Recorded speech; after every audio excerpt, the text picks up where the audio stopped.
আল্লাহ রাব্বুল আলামিন বলে, ও নবী, আমি আল্লাহ এমন আসমান বানাইছি দুনিয়ার কোন মানুষ ভাঙতে পারবে না, কিছুই করতে পারবে না। আল্লাহ বলে, তবে আমি পারবো। কে? জোরে বলেন কে? আল্লাহ কোরআন কারীমের মধ্যে সূরা আম্বিয়া 17 পারার মধ্যে আল্লাহ বলছেন, ইয়াউমা নাতুইস সামাআ কাতাইয়িস সিজিল্লি লিল কুতুব, ইয়াউমা নাতুইস সামাআ কাতাইয়িস সিজিল্লি লিল কুতুবি কামা বাদানা আউয়ালা খালকিন নুঈদু। আল্লাহ বলে, আমি আল্লাহ যখন কিয়ামত সংগঠিত করব, তখন 7টা আসমানকে আমি আল্লাহ কাগজের মতো পেঁচাই আমি আমার হাতের মধ্যে নিয়ে আসব। আল্লাহ বলে, 7টা আসমানকে কাগজের মতো পেঁচিয়ে হাতের মধ্যে নিয়ে এসে আমি আল্লাহ এমন জোরে আছাড় মারব, আসমানগুলো ভেঙে খান খান হয়ে যাবে। আল্লাহু আকবার। ক্ষমতা কার? আল্লাহ বলে, 7টা আসমান আমি বানাইছি, আমি ভাঙবো, তোরা কিছুই করতে। আল্লাহ বলে, ও নবী, এখানেই আমার ক্ষমতা শেষ নয়। আল্লাহ বলে, ও নবী, আমার ক্ষমতা কেমন? আমি আল্লাহ যা চাই তাই করতে পারি।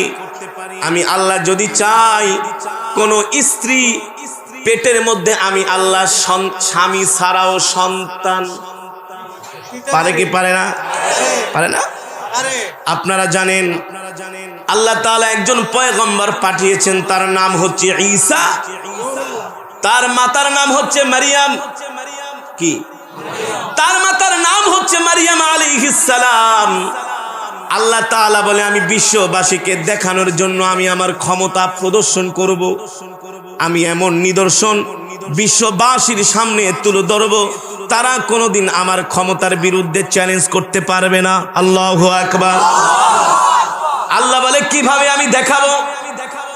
জিবরাইলকে পাঠিয়ে দিলেন, ও জিবরাইল, তুমি মারিয়ামের কাছে যাও, মারিয়ামের পেটের মধ্যে আমি আল্লাহ আমার কুদরতিভাবে সন্তান দিব।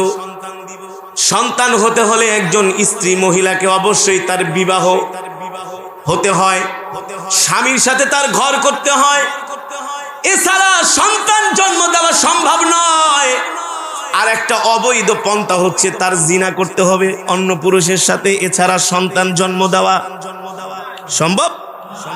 আল্লাহ বলে, আমার প্রিয় বান্দি মারিয়াম, আমার বান্দি হচ্ছে পুত পবিত্র, তার পেটের মধ্যে আমি আল্লাহ একটা পুত্র সন্তান দান করব, কিন্তু দুনিয়ার কোন পুরুষ তাকে স্পর্শ করবে না, করার প্রয়োজন নাই। আল্লাহ চাইলে জিবরাইলকে পাঠিয়ে দিলেন। জিবরাইল এসে বললেন, ও